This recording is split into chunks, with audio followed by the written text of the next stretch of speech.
AB ডিভিলিয়ার্সের ক্রিকেটে প্রত্যাবর্তনের খবর ক্রিকেট প্রেমীদের মধ্যে আলোড়ন ফেলেছে। 4 বছর পরে এবি ডিভিলিয়ার্স ক্রিকেটে ফেরার সিদ্ধান্ত নিয়েছেন।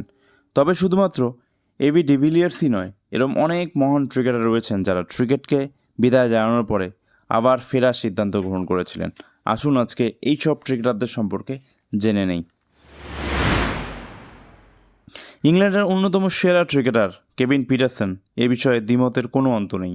ইংলিশদের হয়ে পিটারসেন 8,000-এর বেশি টেস্ট রান এবং 4,000-এর বেশি ওডিআই রান করেছিলেন। 2011 সালে হঠাৎ সবাইকে অবাক করে দিয়ে কেরিয়ারের পিক ফর্মে থাকা পিটারসেন হোয়াইট বল ক্রিকেট থেকে অবসর নেন তার রেড বল ক্রিকেটের পারফরমেন্স শুধরে নেওয়ার জন্য। তবে 2 মাসের মধ্যে কেভিন তার সিদ্ধান্তের বদল ঘটান এবং হোয়াইট বল ক্রিকেটে আবার প্রত্যাবর্তন করেন। ব্রেন্ডন টেলর জিম্বাবুয়ে ক্রিকেটের অন্যতম সেরা নক্ষত্র। একার হাতে জিম্বাবুয়ে ক্রিকেটের ব্যাটিংয়ের দায়িত্ব সামলেছিলেন তিনি। 2015 সালে ওয়ার্ল্ড কাপের আসরে ভারতের বিরুদ্ধে দুরন্ত সেঞ্চুরি হাঁকানোর পর ক্রিকেটকে বিদায় জানানোর সিদ্ধান্ত নেন তিনি। আন্তর্জাতিক ক্রিকেট থেকে অবসর গ্রহণের পরে ইংল্যান্ডের নটিংহ্যামশায়ারের সঙ্গে চুক্তিবদ্ধ হন। তবে 2017 সালে নটিংহ্যামশায়ারের সঙ্গে সম্পর্ক ছেদ করে জিম্বাবুয়ে দলে অবসর ভেঙে প্রত্যাবর্তন করেন। তবে ব্রেন্ডন টেলর পুরনো রূপে আর ফিরতে পারেননি। শাহিদ আফ্রিদি বেশ কয়েকবার অবসর নেন এবং অবসর ভেঙে ক্রিকেটের ময়দানে প্রত্যাবর্তন করেছিলেন।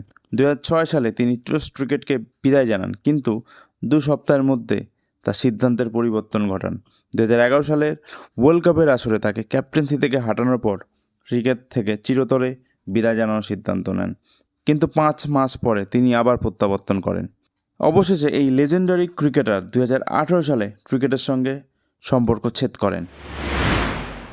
পাকিস্তানি একমাত্র ওডিআই বিশ্বকাপ বিজয়ী ক্যাপ্টেন ইমরান খান 1987 সালে ওয়ার্ল্ড কাপের পর ক্রিকেটকে বিদায় জানান।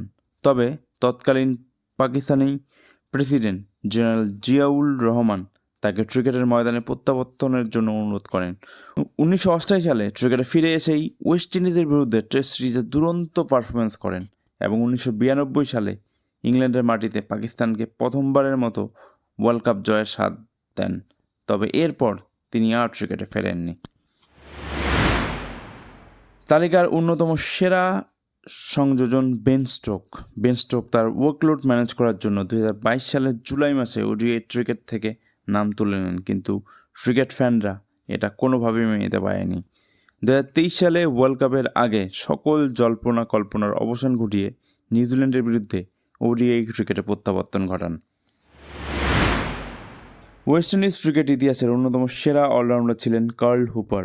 1999 সালের ওয়ার্ল্ড কাপের মাত্র 3 সপ্তাহ আগে সবাইকে অবাক করে ক্রিকেটকে বিদায় জানানোর সিদ্ধান্ত নেন তিনি। এরপর তিনি অ্যাডিলেডে চলে যান। 2001 সালে হঠাৎ করে তিনি আবার ক্রিকেটে ফিরে আসেন। ক্রিকেটে ফেরার সঙ্গে সঙ্গে ওয়েস্ট ইন্ডিজ ক্রিকেট বোর্ড তাকে ক্যাপ্টেন করে দেন। 2003 সালের সাউথ আফ্রিকার মাটিতে ওয়ার্ল্ড কাপের আসরে কার্ল হুপার ওয়েস্ট ইন্ডিজ টিমকে নেতৃত্ব দান করেছিলেন।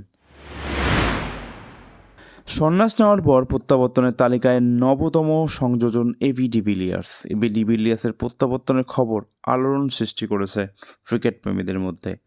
সাউথ আফ্রিকা তথা বিশ্ব ক্রিকেটের সর্বকালের সেরা ক্রিকেটারের মধ্যে এবি ডিভিলিয়ার্সের নাম উপরের দিকেই থাকবে।